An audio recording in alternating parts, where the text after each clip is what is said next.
I'm Christine Stavropoulos. Και εγώ ο Νίκος Σαμίδης. Και αυτό είναι το Greek Podyssey, το podcast της Ομογένειας. A podcast for Hellenes worldwide, sharing stories, culture, identity, laughs and a little bit of tsugrisma along the way. Γιατί μπορεί να φύγαμε από την Ελλάδα, αλλά η Ελλάδα δεν έφυγε ποτέ από μας. Welcome to another episode of the Greek Podyssey.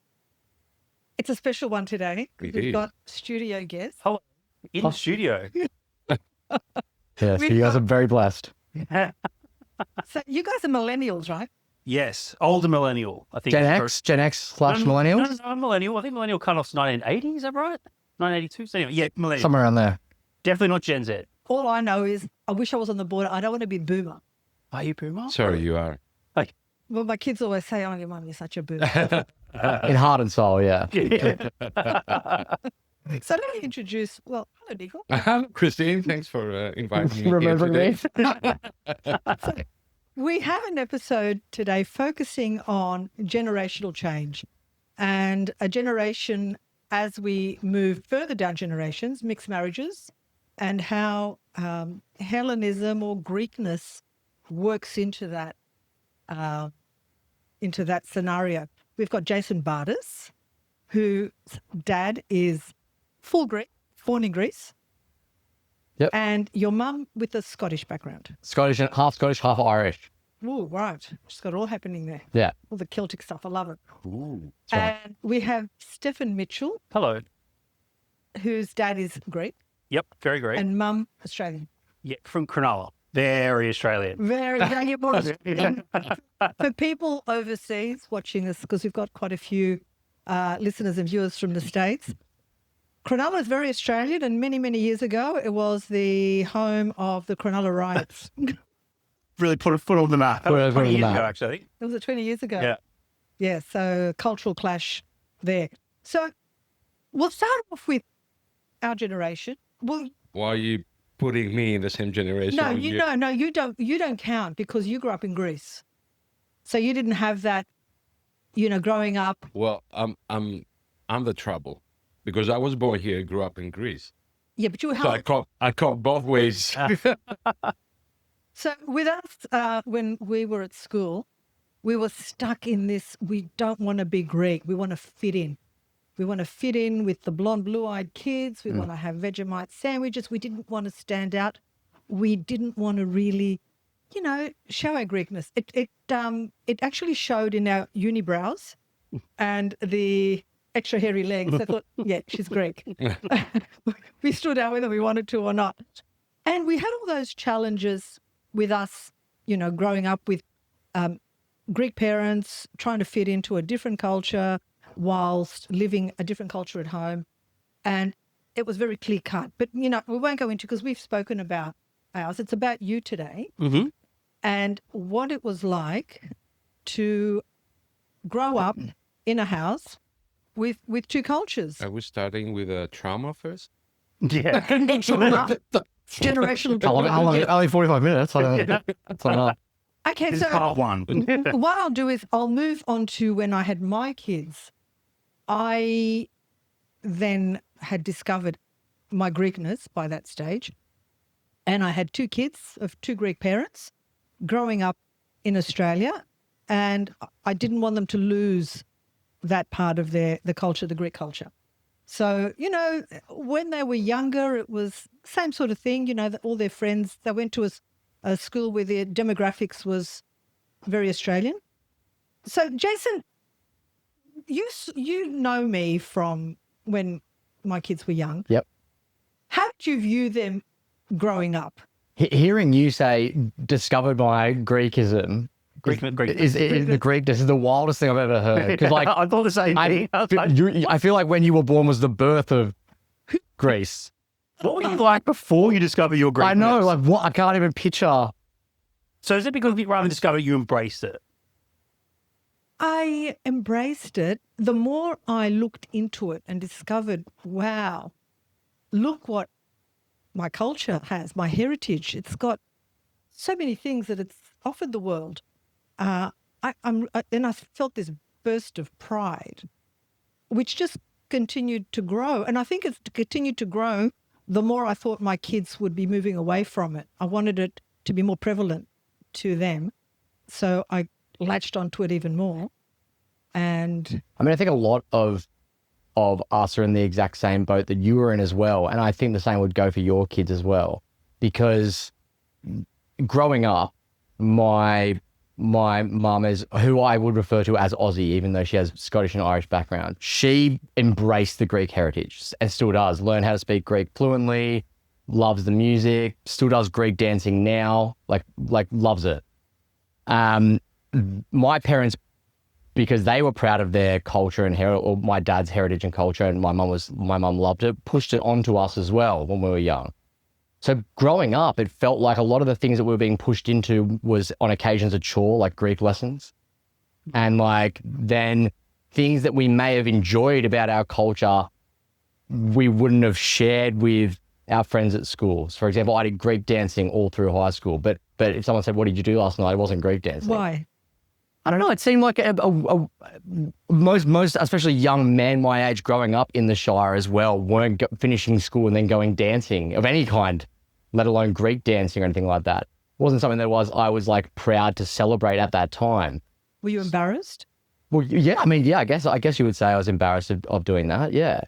But now I'm like having two kids of my own. I'm emulating what my parents did, and I'm Googling nearest Greek dancing facilities for my kids to explore their culture as well. It's like, exactly. I know. To and willingly explore their culture. So I feel like we're not that far removed in terms of like trying to keep that. And I don't know whether it's because we grew up in the area that we grew up as well. I mean, considering I'm a teacher now and I teach so many different cultures, and Anglo, like Australians, would be one of the lower, like the minorities. But growing up, I was the minority. I was maybe one of 3 Greek kids in my grade. And like the WOG term was very prevalent and stuff like that. So it wasn't something I was very keen to embrace. And it wasn't until I think I traveled to Greece for the first time when I was 13, where I was like, wow, like I love this place. And even then when I came back, it wasn't until after high school where I was like,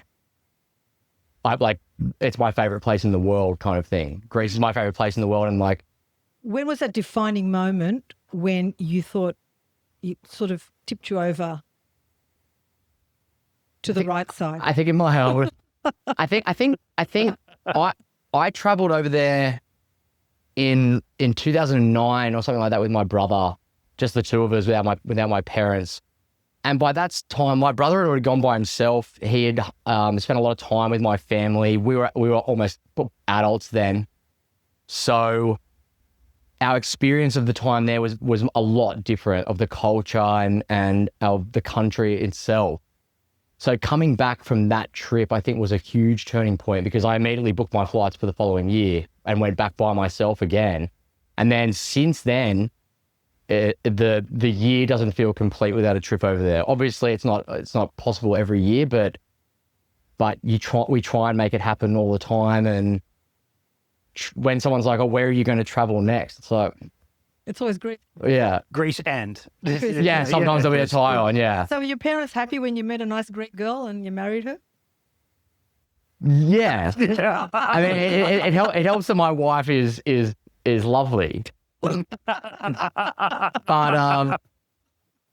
saying that in present company, but that's another thing as well. I find that like not just Greeks, but and Stefan would probably agree as well. But the Greek Australian thing, you almost, I don't know if you seek that out, but you bond with those people really well. Like obviously Stefan and I, and Stefan's younger brother to a lesser extent, Thomas, are all best friends. We've and that's not from growing up together. That's meeting through circumstance, whatever. But having a Greek father, Aussie mother, I mean, that kind of bonded us immediately. And then meeting Greeks in Australia when you're just out in the world, it's like meeting Family. a little bit, yeah. But it's almost like meeting like Greek Australians in Greece.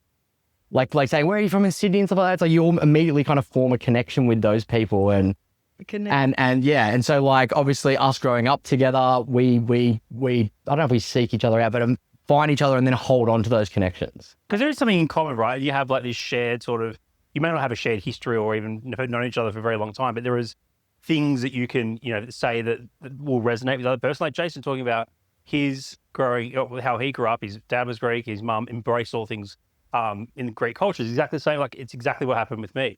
My parents, before they had my sister and I, had moved to Greece. So my mum, she lived overseas to do some art school in Paris, but hadn't lived away from, Australia.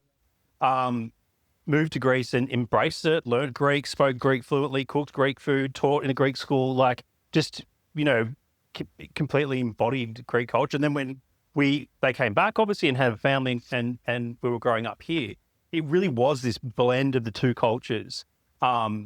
Because, like mum made really good keftedes and yema stuff. So it's like, those kind of things, like, they would be in my lunchbox and, kids at school might ask what that is. I'll be like, that's meatballs and stuffed vegetables. So, whatever, like Greekified a little bit. But it's those kind of things. It's like, if you have a mother who is very Australian but embraces that kind of culture and got so much out of living in Greece, I think that is something that's passed down for sure. Like, she doesn't have to be Greek to, to embrace Greek culture and really, I guess, take a lot from it. We had an episode with the former Consul General that said Greekness isn't defined solely by language. And we were slammed online with that. Everyone's saying, yes, it is. But not everyone. No, well, now we've got an example where both your mums are of an Anglo background but have embraced Greek culture, cook the food, speak the language. Your mum, Jason, even dancing Greek. It's about, embracing another culture and spreading that Hellenism. And because this is a Greek podcast, we talk about Hellenism. Yeah. And, I think it's great because otherwise it will die down. Your kids probably, I don't know whether they'll end up speaking Greek. You're going to do your best. We'll give them Greek lessons and to teach them Greek. But it's nothing in life is ever a given. What was it like? Because your dad's a bit of a character. Yes. So is yours. Actually, yeah. Yeah. There's another thing in common. Clones. Yeah. What was it like growing up? Like, were you more drawn to your Greek side, or you wanted to feel more your mum's side or your dad's side, or there was no choice? Your dad was very dominant. No. There was no, like, I genuinely say that I wasn't drawn to one more than the other. They were both very different. For like my dad's side of the family, the Greek side, were really, really close to our cousins, and I think they were a pretty typical mad Greek family in a good way. And then mum's side was, it was bigger. It was a bigger family because she was one of five. She was one of five, and there was lots of other. There was probably a bigger, broader family. There was so many rewarding things about both, and there was no crossover. So it wasn't like, there was we got so much out of each in a different way. If that makes sense. So I think it wasn't like a Hunger Games of culture. It was like they both had equally it was less about the culture. It has a bit of sense of embarrassment to have a double identity and double culture. Yeah, definitely. It will Definitely, yeah, because like we were saying, you when you're with your Aussie friends or at high school, especially when around that age at the very start, like 13, 14, you're just trying to fit in. And so that's not really the way to kind of go about it. But like the funny thing is, like Steph probably had had a slightly bigger family than me and had his Greek cousins here, whereas I have quite a small Greek family and they're all in Greece. So I didn't even have that family dynamic to bounce off growing up. We went to Greece once when I was 13, and then I didn't return again until I'd finished high school. That was the only time I'd ever met my cousins. And that is very different, yeah. Yeah. Because like, my dad and his brothers were really, really close. The family, the Yampapul, like, was like a, we would go to church all the time. We were all the family birthdays, everything East, Husker. It was all, all those cultural events on the calendar were regular and something that we all look forward to. And then, the next day or the same day we go and do mum's side of the family, completely different kind of culture. But yeah, it's different. We had that here. Yeah. To think about your dad's family being all in Greece and you kind of knowing about them, but not knowing them would be definitely harder. Yeah. And the there is a bit of embarrassment till the lunchbox hits the school with the keftedes and the pasticcio. Yeah. What's the thing? Like when you And then your pride, your Greekness hits the roof. Yeah. Yes, you can't have this. It's mine. It's Greek. I see. That's the thing, though. I would get that stuff, and I would hide what I was eating. I wanted to eat it. No one else was gonna eat it, but I didn't want people to know. Like you were talking about the Vegemite sandwich thing, and I think that's a You world. pull out a Vegemite sandwich. Yeah, as a decoy? pretend one. Yeah, what are you eating? Pull it out of my pocket. But that's like I think that's a worldwide thing. Like even in my big bad Greek wedding, she's hiding a lunch, and the little girl says, "What are you eating?" And she says moussaka, and she says mouskaka. It's obviously like a worldwide thing about like kind of like hiding that cultural thing when you're in another country, when you're not in Greece. But you see, Christine, after a certain age, like when you're growing up and you're going a bit to When you're finding yourself. 13, 14, when you're building inside your identity, because till then, it's all just information coming to you, and you want to grow up. That's what you want to do. You just want to grow up and be normal, because to have double identity, it wasn't normal. Yes. Yeah, you're a wog. And I think, like the boys' age, comparing to the older ones, the things were tougher back then. Well, Or- try, you'd be in a class and the teacher, and you're in primary school, and the teacher would say, couldn't pronounce your name. And they would say, Still, can you spell it? So you're sitting there rambling off 12 letters of your name. You wouldn't have, well, your dad changed his name. Yeah, so I was spared this thing. My name is a very good Greek name, Stefan Mitchell. So Mitchell, obviously good Scottish surname, but no, my name is Efstathios Megalokonomos. Yeah. And then, so my dad's family were Megalokonomos, and then when they he went back to, long story short, the anglicised shortened version was Konomos. And so my dad, from when he was born to when he was, I think, 12 or something like that, was Peter Konomos. And then the family moved back to Greece for a couple of years. And my papa hadn't finished his compulsory military service Oh. before going, yep, that's right. So he went, okay, I got to change my name here. I'm already one step ahead of Scum. So he went to the office of deed, what is it, name and registry office, and went, okay, Konomos is going to give the game away. Megalokonomos is going to give the game away. that's funny thing with the Oh, so names. that's why you changed it. So he went and got a phone book, went to M and went Mitzel. Mitzel, Mitzel. great. So the whole family was That's it. Mitchells, and they moved to Greece. They came back a couple of years later. So my dad went back to the same high school. He left Peter Konomos, and he came back, rebrand, Peter Mitchell. The rebrand, the big rebrand. Funny. So we didn't have to. I had never had an issue with spelling a name. That was the one thing I was spared. My father's name is Savas. So when he came here to Australia, everyone says Sam. Sam. My mom had no English knowledge at all. So Sam was Sam, Semis. Semi, and it stays till it passed away, Semismu. Or Semismu. Sam is more. Semismu. You think my sister, she was baptized Sampho, which is a very famous ancient poet from the island of Lesbos. That was her name. When she was born, she was given the name Sappho. Mum and Dad thought, no, we can't have her as Sappho. Well, the teachers pretty much dictated back then, no, you can't use that name. Really? Yeah, they'd say, no. I remember, let me digress. I have a friend who was born in Greece, and he came out when he was in primary school. I've lost him now. He passed away a few years ago. He was Panayoti, and his mum took him to school. And when the mother said his name is Panayoti, the teacher said, no, he can't be Panayoti. He's going to be Peter. But when you say Peter, when you've got a Greek accent, it comes out as Peter. It says, your name is going to be Peter. It's going Brad. Peter.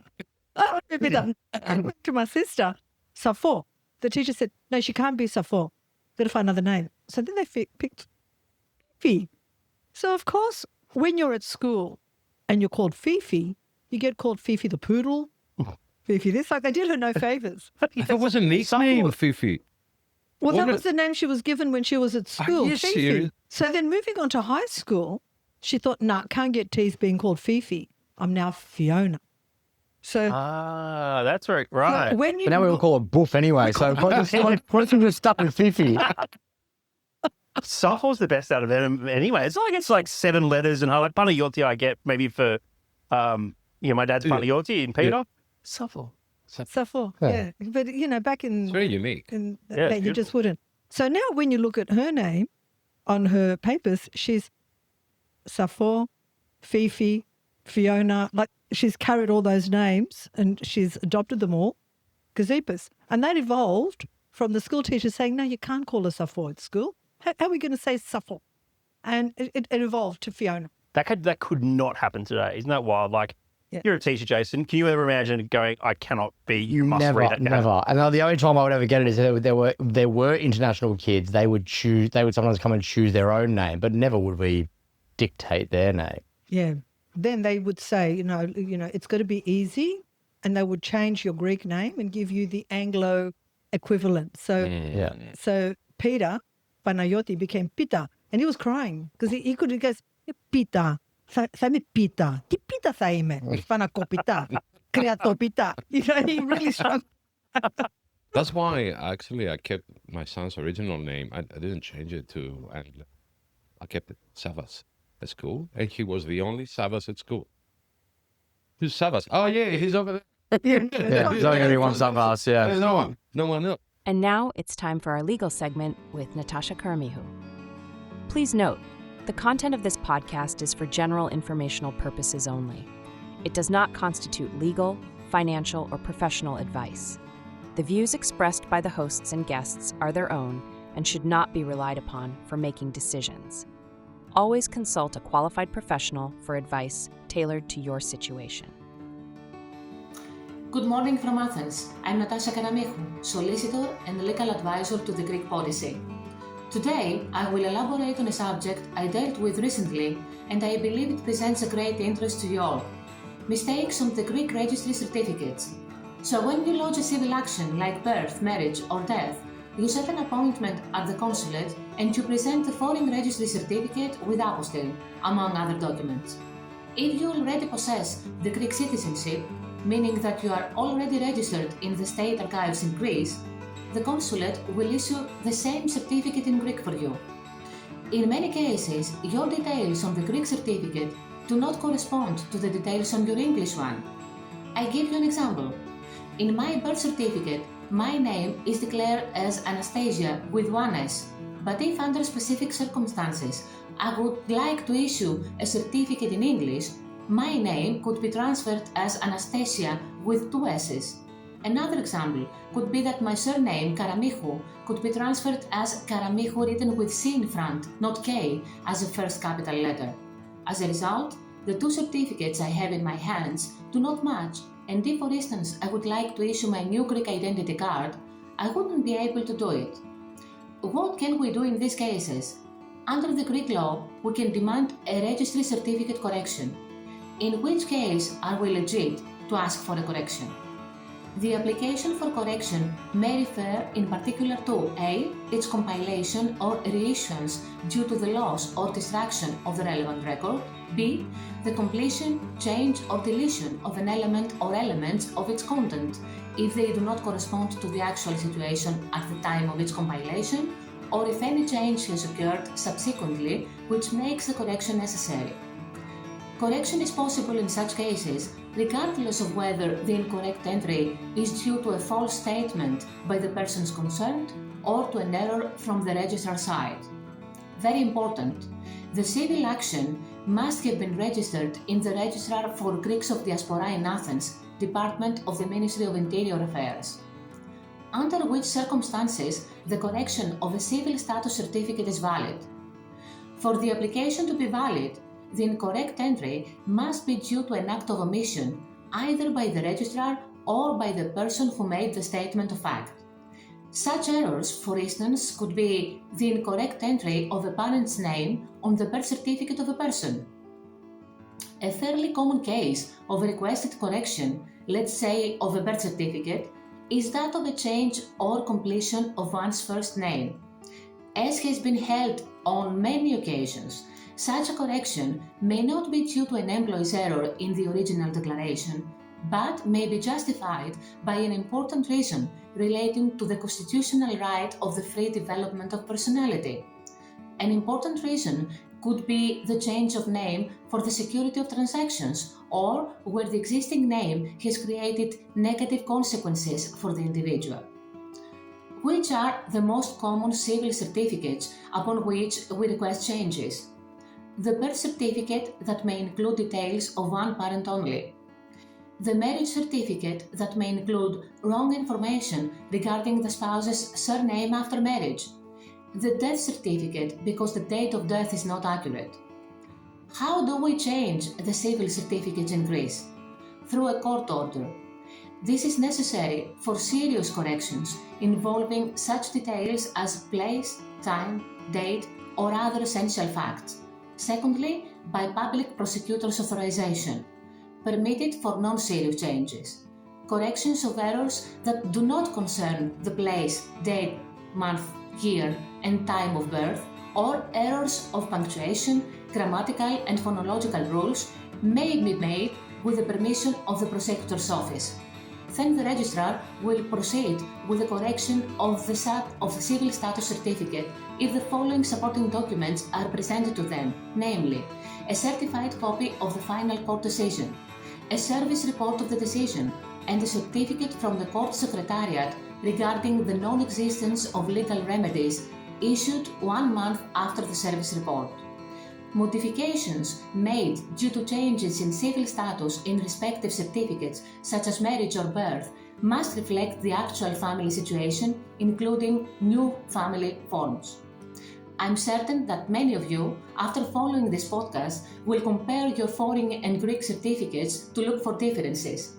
Just remember that most of the times, details and documents can be corrected following the appropriate legal process. I would be more than happy to respond to your queries. Don't stop following the Greek Podyssey. I want to ask you, you guys have been forced to maintain your Greekness from your families? Now, no way. No, huh? No, the opposite. I remember my dad was saying, "You Greek, you must be proud," and my mom would say, "You cretin, you cretin." Did you call you cretin? Yeah. Not Greek. You cretin. You should maintain. Cretin or cretin? All right. No, sorry. You cretin. You should maintain your cretin identity, not Greek. No, so we've never been forced, but I remember very distinctly my dad whenever was asked, what's your background to us as kids, he'd almost answer on our behalf to start with, they're Greek Australian. Greek always had to be first. That was the one sort of like thing. But I kind of get that as well, because like Australian Greek sounds, even though literally that's probably more accurate, I like the Greek Australian as the sort of the term for it. Yeah. Yeah. No one's forcing us. Like I embrace, I love it. I think the only issue I will have, and I'd be curious to hear, Jason, your opinion on this, especially because you got 2 kids.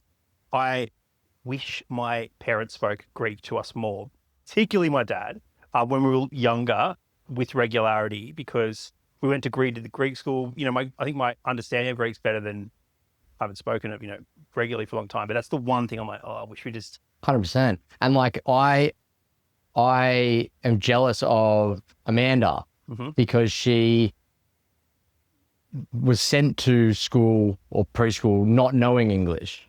So like she was almost like English as a second language. Yes. And then learn from there. Now it just comes naturally to her.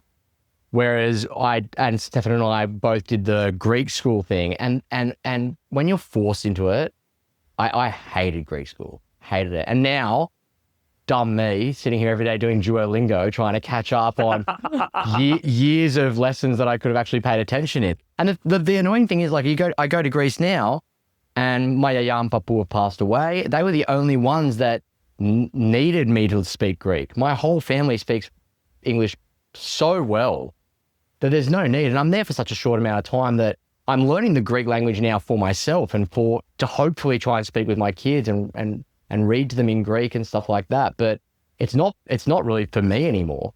Like I don't need to go over there because like my whole family speaks English there. It's weird with your dad because It is. Wait, what are you talking about though? there's a weird aspect to your dad. But yeah, Who's dad? we don't have long. I'll get to yours in a minute. Your dad is born in Greece and he was raised in Greece. He grew up in Greece. So when I speak to him, I naturally converse with him in Greek. But he always replies in English. He only speaks English to me. Yeah. Yeah, I find that really strange. And I don't know if that's just from being here for so long and...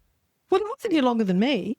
No, I know, but like maybe working in retail and stuff like that, and speaking English all the time. I'm not sure. He also prides himself on how well he can speak English. He has a very good vocabulary. You can't understand him a lot of the time.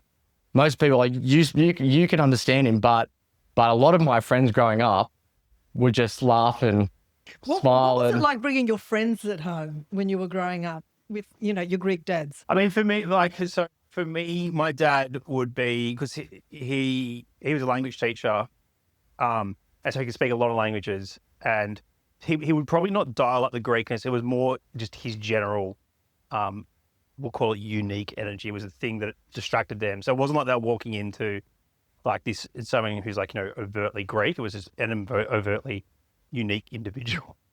I think when we were younger, my friends firstly wouldn't be able to understand him because he had quite a thick accent when we were younger. But it wasn't until we were older they would loved his company because my dad has a good sense of humor. It got to the point where he could joke with us and they thought he was hilarious.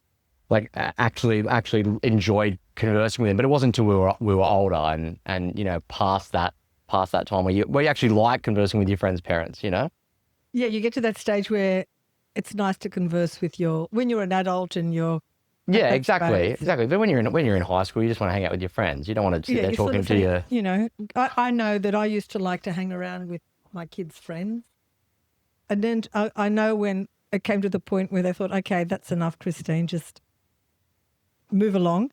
But, when their friends would come over, I would make them Greek food and try to play Greek music.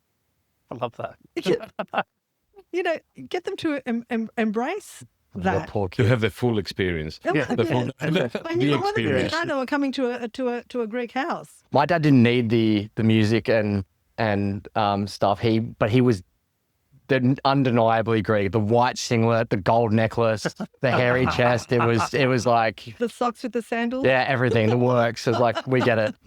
So it looks like a dress-up party in here. I did. Last week was my son's birthday, 18, and we had a gathering in a shop here at Greek Tavern at Anmore, and because all his friends finished the HSC, so everyone came. And they were so relaxed. It was a first party after the exams. And they had the best time. Everyone was hugging me, saying, Nick, thank you so much for inviting. Not me, I said, Savas. Thank you very much. It's been an experience having these Greek, vibes and everything. And they really enjoyed it. The food, ouzo, rakomela, everything, dancing, the zorba. So that's to tying in with all that is also just the Greek hospitality that comes with it. Like when you said earlier, when did you get over the embarrassment and start to embrace it? Not only was it like getting older and traveling to Greece, but it was when our friends, our non-Greek friends, would travel for the first time and they'd go to Greece. Or they'd start going out to dinner and going to Greek restaurants and seeing what the Greek hospitality is like, what the Greek culture is like, what the Greek country is like. And then they're like, oh, so jealous you're Greek. Yeah, I get it. And then you're like, that's right, I am Greek. And then you would be, the pride would soar kind of thing. So, Jason, you were married in Greece and a lot of your friends flew over for the wedding. Yeah. And they experienced all of that. How did you feel? Like, were you sort of puffing your chest out really proud, showing off, this is Greece, guys, this is what we're all about? And what was their reaction to everything, the food, the nightlife, the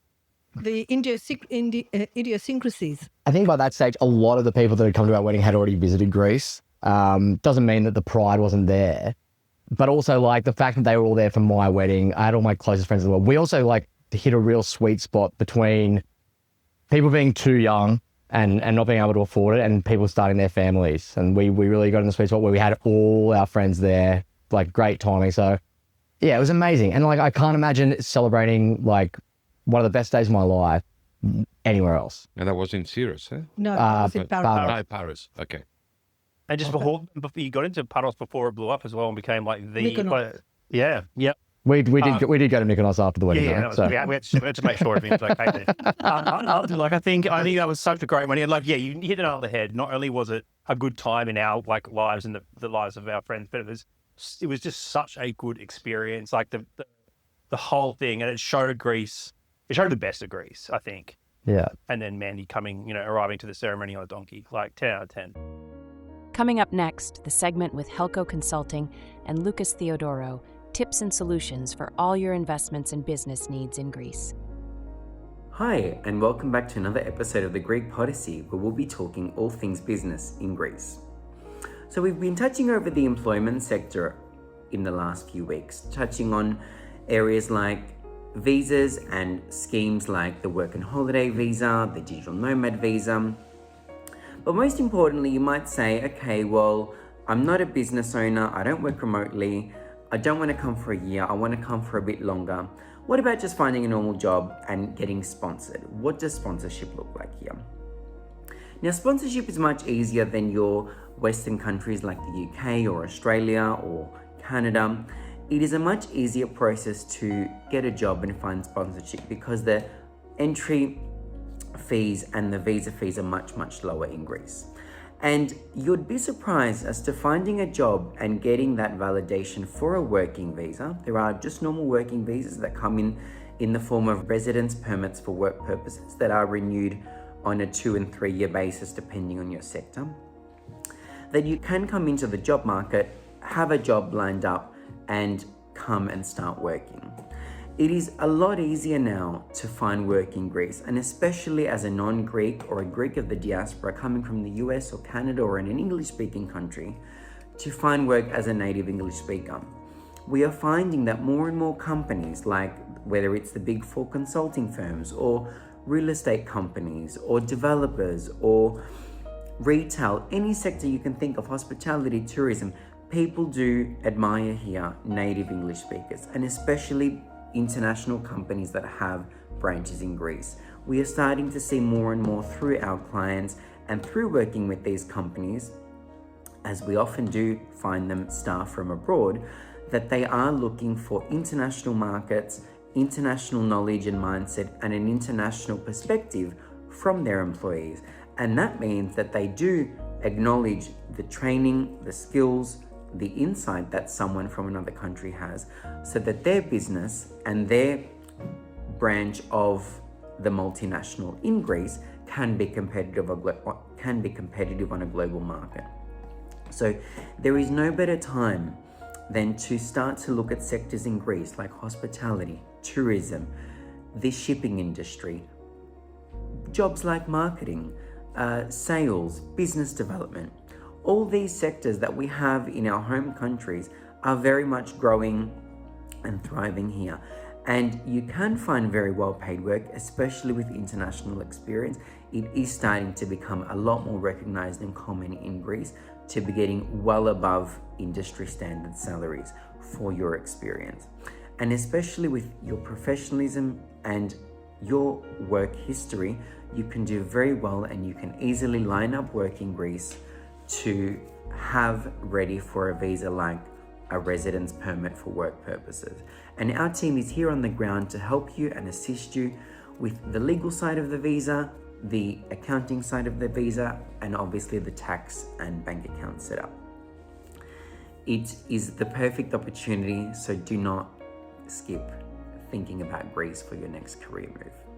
So as I can understand by your saying, guys, it's like it was a bit of a hassle to be a Greek boy at the beginning, but after, when you pass a certain age, then it became a pride, and you start enjoying your Greekness and whatever surrounds and includes this this Greek. Is that correct? I think that's spot on. I think as I got older and could really appreciate what it meant to come from have a Greek heritage, I embraced it a lot more. But I never really hid away from it. I just don't think I fully realized how brilliant it was for so many different. It's not just about the food. It's not just about the the music and the cultural events. It's not just the history. It's not just, but it's all of that. And it's so few countries, I think, have. I mean, every country's got its own history and its own culture and things that they celebrate. But there's something very unique about Greece. Maybe it's because it's been around for millennia and there is so much of that history, and the country's gone through so much. And I don't think I appreciated that fully until I was older and able to understand. But yeah, I think it's. Do you have family? You have kids? No. You don't have? No kids. Okay. Your twin sister, I don't see her as Greek as you, though, Sandy. Is she? How does she fit into? No, but so I disagree. That's maybe a perception. But she, Sandy, is fiercely, proudly Greek. Yeah. Yeah. In fact, there was a time that she speaks Greek pretty well. She does speak Greek. Yeah. Right. She cooks amazing Greek food. I think maybe when she was early, and I'm not going to, I'll speak for her, even though she's not here. But I think when she was maybe mid-teens, it took her probably a longer time to become, I was probably less scared of being, embracing that thing. I think Sandy took a little bit longer, but she's super, super, super proud of her Greek heritage. What about Thomas? I mean, Thomas, you can see Thomas from 450 meters away and you go, oh, there's a Greek guy. He knows what he got in there. Yeah. But yeah, no, I think he's sort of proud. No, we're all kind of proud about Greek heritage. You know what really impresses me, that you all still call your dad. You call your dad Baba. Yep. Yeah, but I never did. No, you didn't. I didn't either. No. All my friends call my dad Baba. Yeah, we all call him Baba. Everyone could. Yeah. I think half the people that refer to Thomas and Stefan and Sandy's dad don't know his first name. Mm-hmm. It's Baba. He's Baba. It's Baba. Yeah. His name is Monica now, yeah. Know that. But the funny thing about when you said, do you think it was, I think talking to us, being half Aussie, half Greek, and that's not taking away of how proudly Australian we are as well. I'll ask you, if Greece was playing Australia in the soccer, who are you rooting for? Oh, I've never thought. See, I'm rooting for Australia. Yeah. I mean, I know more about. But the minute Greece plays, but I'd say I wouldn't be devastated that Australia lost to Greece. No, like I would to other countries. To the World Cup in Brazil, Jason and I to support the Socceroos. Yeah, exactly. So I think that kind of answers that question. But yeah, luckily I can't remember them Greece and Australia ever playing. Yeah, that's a tough one. They did one. They did one. Who do you think I'd support? I can only guess. I can only speculate. Let's move to that side. What are your views on EU migration? My notes are. You're reading our notes from the previous episode. On Greece and Turkey and those conflicts, do you feel indifferent towards it? Do you feel ethnic pride towards Greece and preserving that? And the same with the debate that always goes on, who owns history between Alexander the Great, Macedonia being Greek. I'm more indifferent than anything else. I'll playfully have arguments with Macedonians. Well, see, the first thing I would say to you is don't call them Macedonians. Exactly. Sorry, because which is why I said it. Yeah, which is why you said it to one back. Yeah. But I'll playfully have arguments regarding that just to get a rise out of them, because I have friends that are North Macedonians. There you go. But yeah, I mean, I don't take it all too seriously. I mean, I know that you're very passionate about it, but it's not something that I think that's going to come later when you get older. You'll become as passionate. You know what? It doesn't have the same. It's not the same issue here in Australia as it is in Greece. That's totally different. Two things. Like the Macedonian issue is not that heavy here in Australia. I think it is with our generation, Nico. I mean, you can see on our podcast, it's one of the main things that people comment on.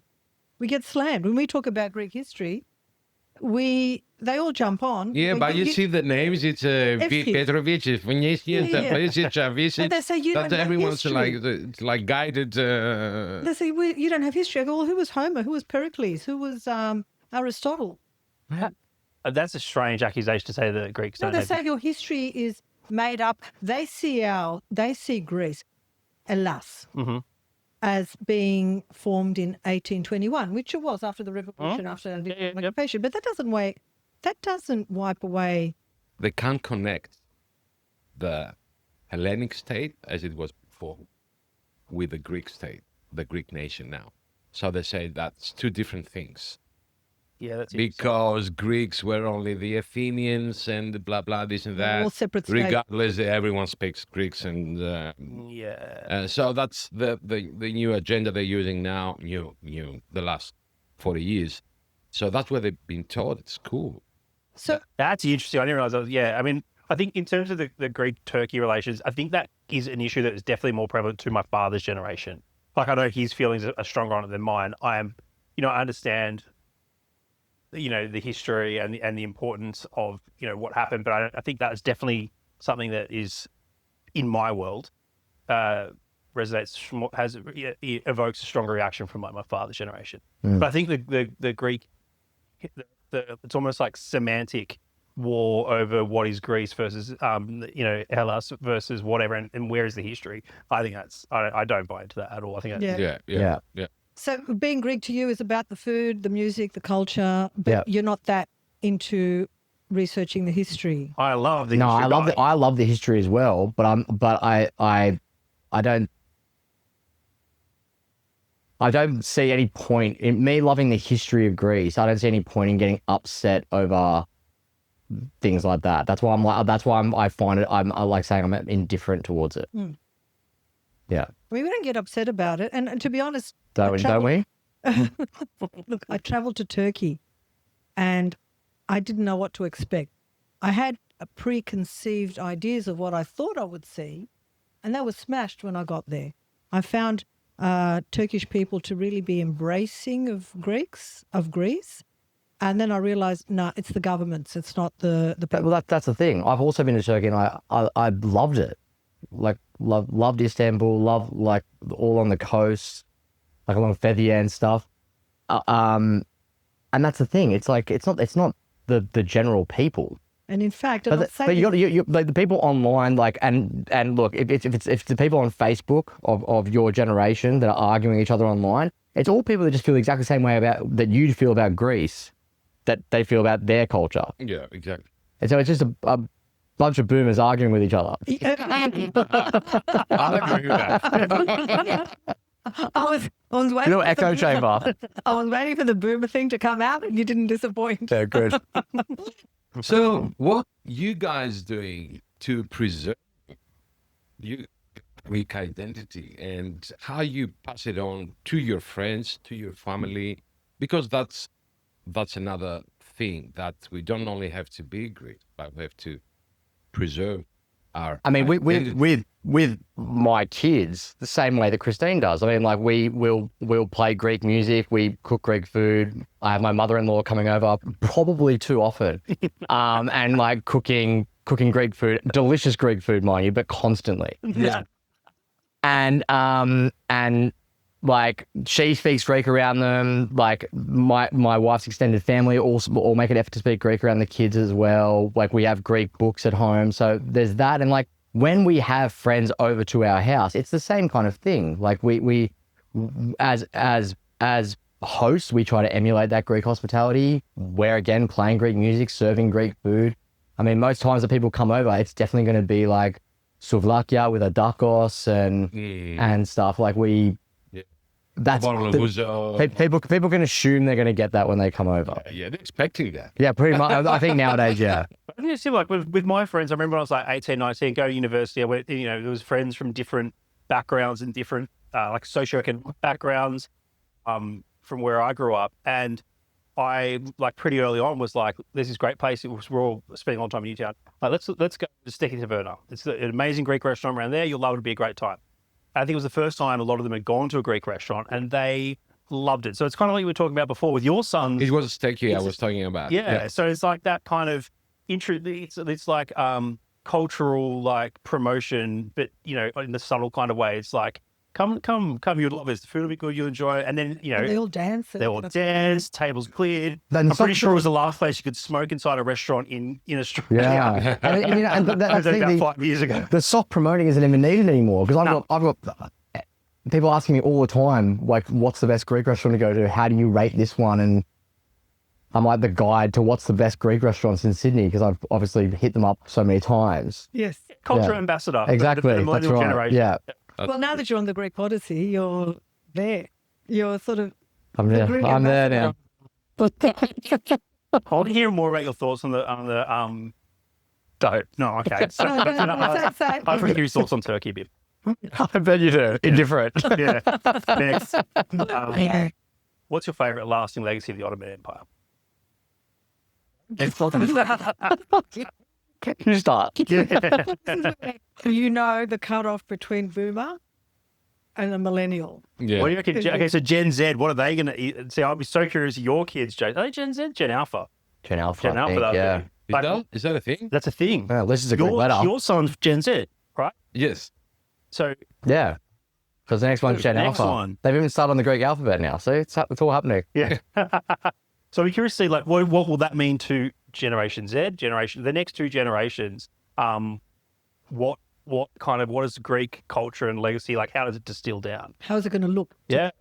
I think with my kids, it'll be very similar to my upbringing. I mean, like, it's funny to think that my kids are by blood more Greek than I am. Like, like I'm half Greek. They're 3/4 Greek. Mm.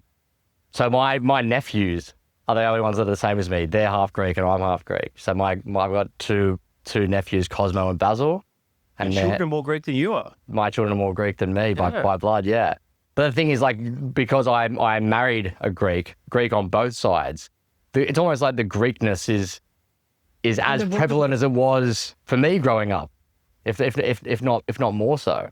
But your nephews, they're going to experience a different Greekness. Because... But not necessarily, because like Andrew's Greek and Jade is Aussie. That's the same as what I had growing up, and I grew up in the Shire just like they did. No, but you had a Greek parent. Jade comes from... But Andrew's Greek. Yeah, but his wife comes from two Aussie parents, so she's got no Greek connection. You married a Greek girl. No, I'm talking about my experience growing up. No, my experience growing up. So I've embraced my Greek heritage now.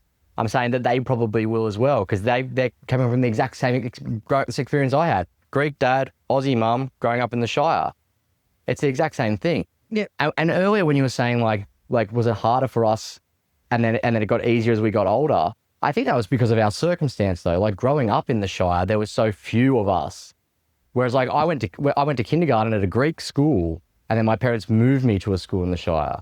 So I think if you grow up surrounded by Greeks, your experience might be very different. Totally different. Yeah, 100%. Yeah. And I see those kids as being more Greek than what my kids were going to the school that they went to, because it was essentially 50% of the kids were Greek. Exactly.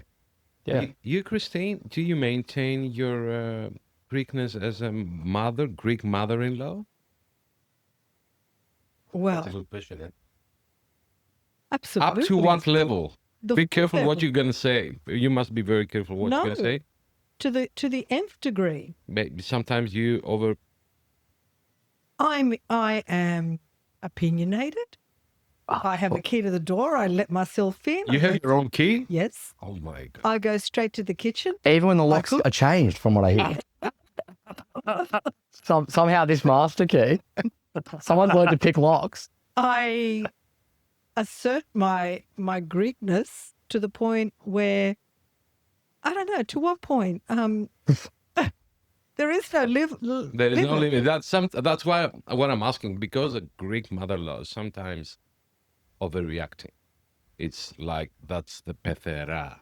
I'll give you an example. You know what I'm saying? You know what and I'm I'll give you a coming classic example. My daughter-in-law's Australian, and when I go over and I take over the household and the kitchen, and she said, I really need to start either a TikTok or an Instagram and call it My Greek Mother-in-Law and just tape the things that you say to me when you come into my kitchen. Like, how can you not have this in your kitchen? Why have you run out of that from your kitchen? Oh my God. Why? And You she shame goes, her. I said, do you not have this in your kitchen? Yeah. And she goes, I want to pull out my camera now and I just want to video you. And I reckon it will be a hit sensation, My Greek Mother-in-Law. That's a good project, actually. Huh? Yeah, that's a good project. I said, do it, Jane, do it. Yeah. Because, yeah, that's the thing of the Greek mother-in-law. It's totally different from the Aussie Greek Totally different. mother-in-law. Because Aussie mother-in-laws are more cool. They're looking Really? forward to get away, to have their own life after the kids are grown up and they have families. But the Greek mother, She hangs around. yeah, Waiting, watching, yeah, that's Waiting. biding her like, time. I was at my son's house and I love his mother-in-law. I love her to death. She's very chilled, exactly what you just described. She's very chilled. And I said, what are we going to give the kids for lunch? And she said, I don't know, I'll just make a Vegemite sandwich. I went, Greek mother in the house. And I pulled out a saucepan. I said, I'm going to make lunch. She laughed. Any other things, Jason? What about quick fire? Quick fire, Jason. You're always quick off the mark. You're always meant to be a comedian in life, remember? Yeah, according to my extremely Greek father, yeah. I say to the kids sometimes, you've got to learn to speak Greek. And they say, I don't want to. And when I talk, when I speak Greek with Amanda, Poppy will say, what are you saying? I go, well, you've got to learn to speak Greek if you want to know what we're saying about you. But you must know that they do understand. So that's the training part. And sometimes they're not talking because they're shy to talk and they think that It's not important to them. They're too young. That's Did you have Gringlish at home? Yes. Very much so. 100%, yeah, definitely. But that was like from my young before, even because they came emigrated out here in the 50s to work in like that whole of the and like by the time I think they were older, it was like Gringlish was almost the first language in the Give us some examples of your A Greek. lot of them I noticed are like things that you say twice, once in Greek, once in English. Elakam or kita look. Yeah. So my daughter says that now. Ari, she'll call her brother over. Ari, kita look, kita. That's good. Because Greeklish actually saved the generation from... Greeklish, yeah. Yeah, of course. It's actually become a language of its own, hasn't it? When you're looking at language formation, it's become its own dialect. And I think that's, correct me if I'm wrong, because it's my dad did it a lot as well, but I think it's almost because when you're speaking English for so long, like my dad did, he'd almost like not be able to remember the words in Greek fast enough, and he'd want to continue his train of thought, so just go to English. And I think so many other people of that same ilk of being like Greeks living in Australia would just all do that, just to keep the conversation going. I'm a Greek born in Australia. Yeah. Sydney girl, born and bred. I speak a lot of Greek, a lot more than what I used to in my youth. Predominantly, I speak Greek. Yeah. Nico, we always speak Greek to each other. And there are times when I forget the English word now. Oh, you've gone. That's been- You've gone the other way. I've gone the other way. Yeah. Yeah. And I forget, and I think, You're full ESL. Yeah. Going backwards. Do you speak Greek to Mandy? no. But I do when... You don't want Jason to know what you're talking about. No. I know. I can understand. No, he understands. I Yeah. do, and I want the kids to understand. Yeah. But the kids won't, yeah. Well, that's what my son does. When I'm calling him and he's with his friends, he speaks to me in Greek. He says, "Ella, τι θέλεις?" Yeah. I say, "Oh, you're with your friends, okay? Yeah." But you speak Greek at home with Sava. We mixed, but it's like 50-50, and I'm doing it because I want to Practice your English. practice my English because my English, like, It's not. It's great. Yeah, English is great. yeah, thank you. When we started the podcast, Nico and I used to do a radio show, and it was all in Greek. It was a Greek radio show. When we decided to switch to podcast, we thought, now, which language will we do it in? I said, we need to do it in English purely because it has more universal appeal. Because we want to attract everybody over to, Hellenism and history and educating them and reaching out to the worldwide diaspora of Philhellenes as well. So let's do it in English. And it was a bit of a struggle for Nico, but he said, it doesn't come I don't know if naturally. I can do it like properly. But thank God, editing it's a great tool. To correct. Wrong. Yeah. You can always just subtitle yourself as Or well. do that. Exactly. An AI voice. But the most I speak Greek now is exactly that. It's when Amanda and I are having a conversation and we don't want the kids to know what I'm saying. And even though I know I'm saying I'm butchering the Greek language. Say something in Greek. Well, let's say I want to say about cooking the kids dinner, but I don't want them to know what I'm saying because I don't want them to know and then say, yeah, we want that. Yeah. So I'll say something like, I want to say, but I don't know what the word sweet potato is in Greek. So I'll say glika patata. Yeah, that's good. Actually, And Mandy knows what I'm saying and the kids don't, so it'll work. That's good. That's good. No, that's very good, Jace. I understood what you said. Exactly. That's the point. As long as I can get it across. That's the thing. When I try to speak Greek with my cousins, I'll say something like that. They'll piss themselves laughing because I've butchered the language, but they know what I'm saying. But that's cute. Yeah. That's cute. I can do it myself. I need to commend you for that because you grew up as Greek as your second language, essentially. Yeah. Well, the funny thing is, like now my cousins have got their own kids and they're learning English. So I go over and sit with these two 10-year-olds and we test each other on our English and Greek. That's good. I can even my son has that. Like some difficult Greek words for him because he does Latin as well. So he speaks Latin. He's very good at that. And he can transform the words and he can imagine the root and he connects it. But sometimes the words are a bit funny, the difficult ones. Yeah. But that's all right. Okay. Yeah, just keep doing. Keep going. Don't be. That's another thing though. Learning Greek, I need to know how the word came to be. But the thing is, Amanda is the worst teacher because I'll say, why is it like that? If this is this and this is this, like a really good example is like, igata togala. Why is it why is it to? Why is it neutral? Why is it feminine? Hard. Right? And Mandy won't be like, this is the reason why. That's just an example, but she'll just be like, just remember it.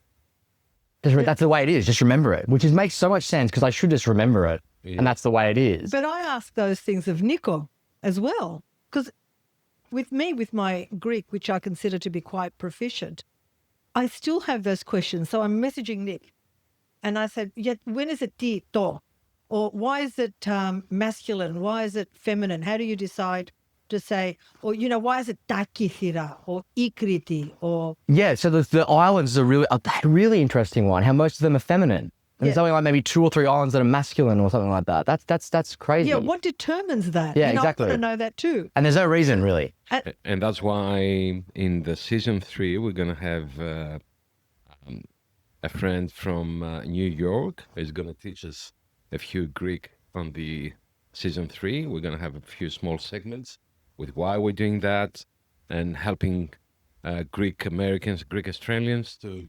I'll have to tune in for that one though. It's not an easy language to learn. No.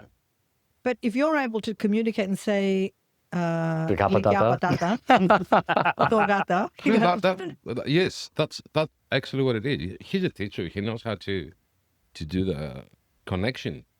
Do you have Greek as a language at the school you teach at? Yeah, we do actually at the moment. Yeah, but at my previous school we didn't. It was Japanese the last I was there, and now it's Italian and Greek. We have now. So in year, is it a popular subject? Italian is, Greek isn't. So, but in year 8 they do Italian and Greek. That's weird that they. But it's mandatory. Language is mandatory in year 7 and 8, I think. And so when they get to year 11, you can choose to do a lot of languages, but we only have Italian. There is a girl who I was at my school recently, and she did Greek externally.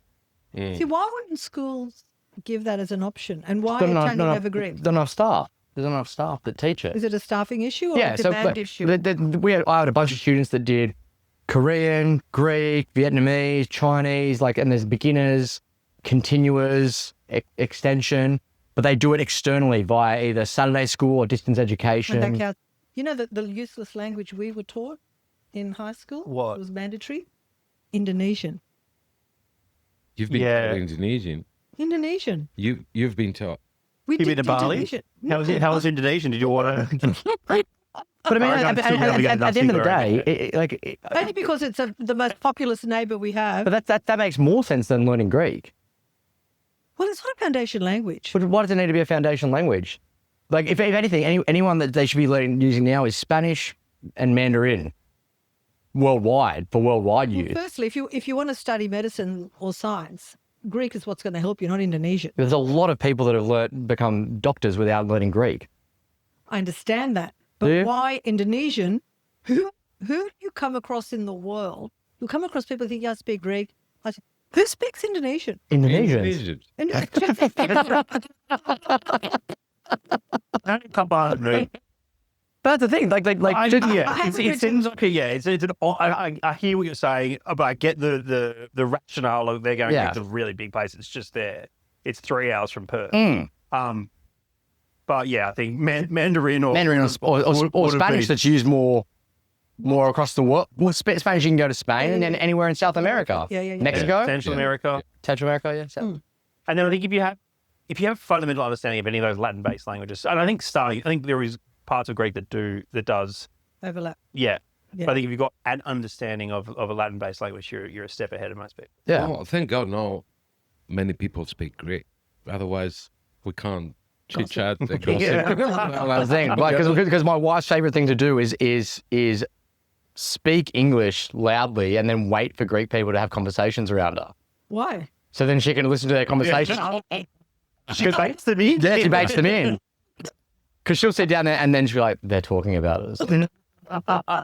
Oh, really? Once I was in Crete. We were traveling around with a friend of mine. Well, I was 16 years old. We went to northern part of Libyan Sea to stay there privately in Crete for a few weeks with tents, and I was carrying on a loaf of bread in my bag, and I was listening.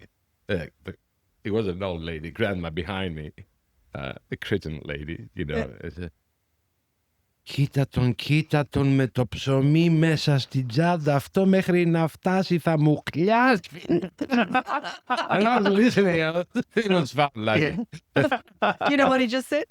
Look, Kita, look at him carrying the bread in his bag, and then I lost you. Yeah, Yeah. I didn't translate the second half. By the time After Sunday, I was like, I'm out. I'm going to go learn Indonesian. So you need to speak Greek more. Yeah. I'm off to learn Indonesian. I didn't retain a single word of Indonesian from my high school. That's good. Indonesian. Considering you think it's a useless language, probably a good thing. Look, with all due respect to Indonesians, I love your cuisine. I love Indonesian food. Just didn't get having to learn the That's one language, yeah. So, heading to closing this episode, what do you see? How's the future of the Greek community here in your generation? In your generation, in Australia, and in. I think it depends on the family. I mean, I know some people that are in a similar situation to Stefan and I, like with our upbringing and stuff, that maybe don't want to embrace it as much. Then you've got people like Stefan and myself that do embrace it. Like my wife and I will try and take the kids to culturally significant things, and to like when we travel to Greece, we take them to culturally significant sites, and we try to take them to things, Greek cultural events or Greek festivals that are happening in Sydney as well. So I just think it really depends on the family. Whereas there's people that are similar from our generation that know the language back to front, that are married to a Greek, that their families are all Greek and they live with their family, and the culture's like embedded into their life so much more than ours that I don't really see that it's going anywhere. I just think it'll probably just stay the way that it is now. Yeah. What are you, before we wrap up, what are your views on the Parthenon marbles? No, it must be returned. Thank God I got the first question. The Parthenon marbles from the British Museum. Yes. I think it's disgraceful that the British Museum still has them, and that this is even a conversation that's still happening. I think, there are a lot of arguments to be made about where the collections of museums from around the world where some of their things come from. But I think in particular, the Parthenon marbles, given the history and the significance and how they came, How they were taken. right, Yeah. was what sets this particular these artifacts apart. And I've seen them in the British Museum. And it was on the same trip that I had been to, was it Vilweg? No, maybe it was, anyway, I'd been to Athens first. I went and saw the new museum at the Acropolis, the whole thing there. And then I went to London and saw the Parthenon marbles there. And it was just sad. It was sad. Yeah. It's just like, what are you doing? And they know it. Everyone, it's a bit like Yeah. they know. It's It's especially after you've gone to the Acropolis Museum, you're like, And you can it's like, see is that the like a missing recreation. part? Yeah, it's a weird that thing. the argument they used to have is we're looking after them because you don't have the right type of museum. Along comes the Acropolis Museum, Which is blows it out of the water. outrageously good and like state of the I art. suggest you listen the episode 6 of the season 2 where we host Ellie Simons from the Greek Australian Committee for the Returns of the Marble. The unification. The unification. She's the representative there for the I reunification. will listen. Stephen Fry is a huge advocate, and he speaks really well on the return of the. He's a huge advocate for the Greek culture in general, though. Like all his books are written around like Greek mythology. He speaks ancient Greek, I think. Yeah, he's fabulous. So the marble situation, I think we're making a little bit of leeway. Elgin had said, the British said there was, because we were under Ottoman occupation, they signed a paper giving permission. And then Turkey says, no, we can't, no such document is in existence. So bit by bit, all their arguments are being, slashed. We're getting close. We're heading towards, I reckon it'll happen. It's too on the nose. Yeah, it has to. It's a bit, what are we, Ocean's 11, Ocean's 13? Now we go. By the time that He's going to go and knock them off. return, After the last Louvre heist, maybe, yeah. Can't be that hard. Just get yourself a motorbike. Anyway, no, I just wanted to know what your generation's views were on something that is so, matters a lot to Greece and the Greek people. Does that dilute as the generations? So I'm very proud to know. I think it's individual, right? Like some people are interested in history and that kind of thing, and other people are just oblivious. I just think history is important because it tells you where you've come from, and then when you know where you've come from, then you know where you're going. I think. Yeah. Can't believe Very it. nicely That's said. true. I also don't, I got to say, I don't think it's a generational thing. I think you guys are obviously well read and are very proud of your history, but there would be Greek Australians or Greeks living in Australia of your era that are indifferent or don't care as well. Very Even true. Greeks in Very Greece. true. Or uneducated, whatever the case may be. Even Greeks in Greece. So I don't know if it's a generational thing. I think it's just an individual thing. Yeah, because I think there would be people that are more passionate about it than we are, but it's not. I don't think it's a generational thing. Yeah. Yeah.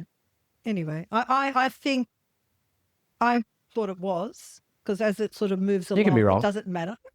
Can I? Are you sure? First time, guys. Anyway, thank you so much. We really enjoyed having Thank you. on. It was absolute glicapitata to be here.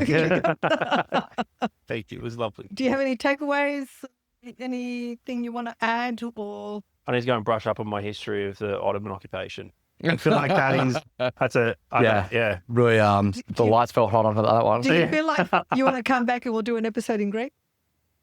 No. Be a very long episode. If we center it around like sweets and potatoes, And perfect. food. Got it. The ballsy done. Great. Perfect. More jokes. I can do that. We can do that one. Anyway, thank you very much for joining us on this episode.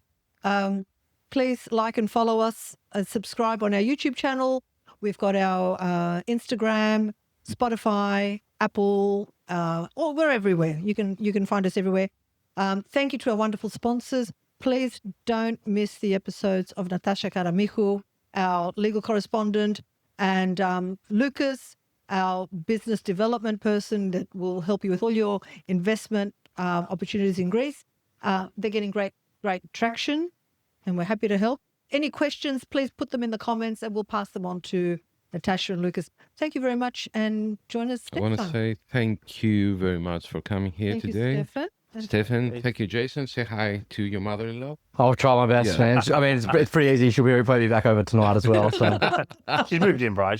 She should be proper Greek mother-in-law. She'd be living in the house. she normally hangs from the rafters, wrapped in her own wings. So I know what the next episode is. Greek mother-in-law. That's a full episode by You know what? You could almost do it could be like a reality TV show where, you're building a multi-generational home. And the Greek. I think you need to stop talking now, Stefan. You're pitching a new concept. Yeah. You produce it. You live in it with us. You can produce it. Thank you very much, boys. It's been a pleasure having you here. Thanks for having us. And looking forward for the next subject. The Next subject will be Greek mother-in-laws. Sounds good. Yeah. Mothers-in-law. Thank you, everyone, for Okay. listening and watching our episodes. It's been a pleasure. Till next time. Entertain you and educate you if we had. We've from us. definitely- And see you in the next one. Yeah, thanks. Bye bye. I'm Christine Stavropoulos, Και εγώ ο Νίκος Σαμίδης. Και αυτό είναι το Greek Podyssey, το podcast της Ομογένειας. a podcast for Hellenes worldwide, sharing stories, culture, identity, laughs, and a little bit of tougrisma along the way. Γιατί μπορεί να φύγαμε από την Ελλάδα, αλλά η Ελλάδα δεν έφυγε ποτέ από μας.